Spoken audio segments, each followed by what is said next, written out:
All right, welcome to day 5 of PR 30. Today we are going to talk about the invocation of the muse and its role in creativity and inspiring creativity, and how you create this space and intention of sort of allowing creativity to flow through you. So yesterday I participated in this quarterly men's retreat that I host with a woman named Michelle Flores here in Austin, and every quarter we go out to this Samadhi yoga retreat, invite 12 guys out, and just have a day to reset and re-anchor ourselves in our purpose, sort of reconnect with our calling. And the theme of this quarter's retreat was two things: the archetypes, which we talked about on day 3, and also the invocation of the muse. The spring following the seasons, spring is naturally a time of rebirth and flourishing and blossoming of flowers. We see that play out in nature, in the external world, and in the same way that season is playing out internally within us, there's this spirit of creation and rebirth flowing through us that mirrors what we're seeing in nature. And so in the interest of that reality and that feeling and that emotion, we try to align our quarterly retreats with what the season is telling us. So as part of this blossoming of creativity, pouring into something that we feel aligned with, reconnection with purpose, there's this idea of invoking the muse to help you tell a story. And the story we're talking about is the story of your life, the story of your art, your craft, what consumes you. And when we say calling in the muses, so the muses were these 9 sisters in Greek, and effectively the idea was memory. The muses were associated with memory. There's this Platonic idea of all knowing is remembering. We have this access to this ancient wisdom within us, and so when we invoke the muses to help us tell a story or to help us do something, what we are doing in fact is just asking our memory to come back, asking something before us, the origin, our source, to flow into us and through us that's not of us, it just moves through us. And so there's this idea of like an inspiration that exists somewhere outside of us that comes into us when we empty ourselves of ourselves, of our ego, to just allow that idea to come out in inspired art. That's the idea of the muse. Anytime you've stepped into a museum, it's called a museum because it's the house of the muses. So there's this idea that all art belongs to the province of the muses, of memory, these 9 sisters, these goddesses of art and creativity. Now there's a deep tradition in literature of invoking the muses. We see it in Homer, in the Iliad and the Odyssey. We see it in Virgil, in the Aeneid, which is Rome's founding epic. And then we see it in later traditions. Milton uses it in Paradise Lost, but he calls it heavenly muse. So he distinguishes between the Greek muses and the muse that came to Abraham on the top of Mount Sinai and delivered the 10 Commandments. But it still comes from the same place. The capital L law that seems to be written on our hearts, and the capital A art that seems to come from somewhere outside of us. Anybody that's been deep in an art or a craft has had these experiences where the things that come through them, whether they're writing or their paintings or their songs, seem to come from somewhere else, not of them. That's when we describe those people as being in flow. And why I think we say in flow is because in those moments they're allowing the muses, the source of creativity, to flow through them. At that point they are just a vessel. They are not the thing. In Phaedrus, one of Plato's dialogues, Socrates calls this a kind of madness. So in Phaedrus he's talking all about love. Phaedrus is all about love. And Socrates here is making a distinction. He's trying to say that just because love is a type of madness doesn't necessarily make it bad. And then he makes an analogy between the type of madness that allows us to make good art. And so here's what he says. There is also a third kind of madness, which is the possession of the muses. This enters into a delicate and virgin soul, and their inspiring frenzy awakens lyrical and all other numbers, with these adorning the myriad actions of ancient heroes for the instruction of posterity. But he who, not being inspired and having no touch of madness in his soul, comes to the door and thinks that he will get into the temple by the help of art. He, I say, and his poetry are not admitted. The sane man is nowhere at all when he enters into rivalry with the madman. So there's an idea of like possession by the muses. When you're doing it right, you are almost entirely no longer human, and you belong to and are the vessel and are possessed by something otherworldly and outside of you.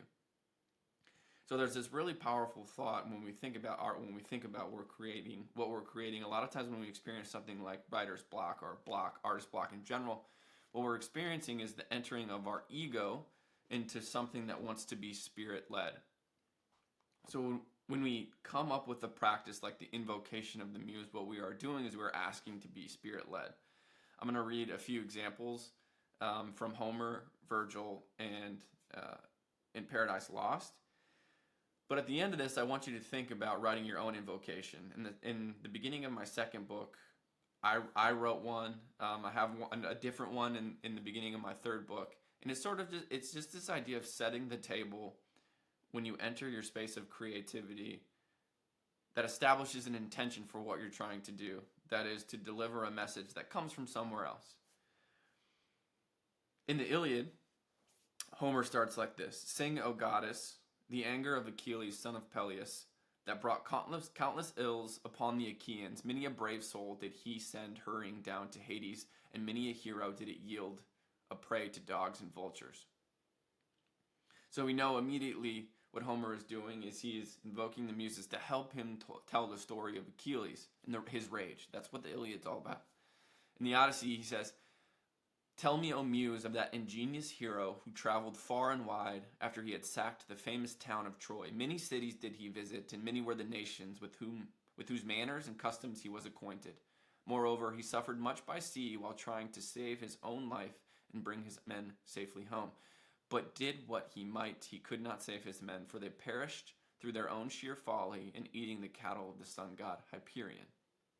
Again, Homer is invoking the muse to help him tell the story of Odysseus, who travels through hell and high water to get home. Now, in Rome's founding epic, the Aeneid, here's how Virgil starts: "Arms in the man I sing, who forced by fate and haughty Juno's unrelenting hate, expelled and exiled, left the Trojan shore. Long labors both by sea and land he bore, and in the doubtful war before he won the Latian realm and built the destined town, he banished gods, restored to rights divine, and settled sure succession in his line, from whence the race of Alban fathers come, and the long glories of majestic Rome." And then here's the invocation: "O muse, the cause and the crimes relate, what goddess was provoked, and whence her hate? For what offense the queen of heaven began to persecute so brave, so just a man?" So here we find out that this is the story. This is Virgil invoking the muse to help him tell the story of pious Aeneas, who after leaving Troy in the fall of Troy, tries to get to Rome to found Rome, but finds opposition in Athena, the goddess Athena. And so Virgil is asking, "O muse, tell me this story of a man who had to fly in the face of a goddess in order to found Rome and his destiny." Now, in Paradise Lost, Milton does something slightly different. And what he does is he invokes the heavenly muse, distinguishing as something slightly above the Greek muses. We see this also in Boethius' Constellation of Philosophy, when Lady Philosophy bursts into the door, and the first thing she does is she banishes the muses. And she makes the point that all the muses do is they make Boethius stuck in his misery, making sad poetry like country songs that get him stuck in this loop of his own misery and never allow him to sort of look outside of it and transcend it. So Milton is also making a distinction here between higher muses and lower muses. But in Paradise Lost, he's telling the story of the fall of man, Adam and Eve, and this is when we also get the idea of Satan as a snake that tempts Eve with the apple. This is what he writes: "Of man's first obedience in the fruit of that forbidden tree, whose mortal taste brought the death to the world and all our woe, with loss of Eden till one greater man restore us and regain the blissful seat. Sing, heavenly muse, that on the secret top of Oreb or of Sinai didst inspire that shepherd who first taught the chosen seed. In the beginning how the heavens and earth rose out of chaos, or if Sion hill delight thee more, and Siloah's brook that flowed fast by the oracle of God, I thence invoke thy aid to my adventurous song, that with no middle flight intends to soar above the Ionian mount while it pursues things unattempted yet in prose or rhyme. And chiefly thou, O Spirit, that dost prefer before the temples the upright heart and pure, instruct me, for thou knowest. Thou from the first wast present, with mighty wings outspread, dove-like sat broodst on the vast abyss, and madst it pregnant. What in me is dark, illumine what is low, raise and support. Thou, to the height of this great argument, I may assert eternal providence and justify the ways of God to men. A lot of things going on here, but predominantly, Chokmah is the Hebrew word for the wisdom that was with God when he created the world in Genesis. And so what Milton is making the association with here is this wisdom is what he is invoking here to help him tell the story of the fall of man in Genesis. But it's the same concept, invoking the spirit of wisdom, of logos, of creativity, of art, the thing outside of you, to help you tell a story in the truest way possible, to help you remember. And it's sort of this ask to be genuine. Now, what I want to leave you with in this video is to write your own invocation. What would it look like to invoke the muses? What story do you want to tell? And how can you ask for the help of something greater than you to tell that story? Here's the one that I wrote. I'm going to end with this. Here's the one that I wrote at the beginning of my second book. Like Lincoln, I pray, my sword, the pen, I'll wield it for good, only God knows when. But if today be the day that she speaks from within, pen in hand now I say, my muse, let's begin.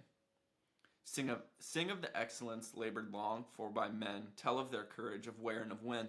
Show us their beauty, that light and that vim, pen in hand once again, my muse, let's begin. Wherever you are, whatever you're after, whatever story you're trying to tell, I would encourage you to think about how you might enlist the help of powers greater than yourself, allow them to move through you, and sing the song that your soul wants to sing. That's the end of day 5. Until next time, peace.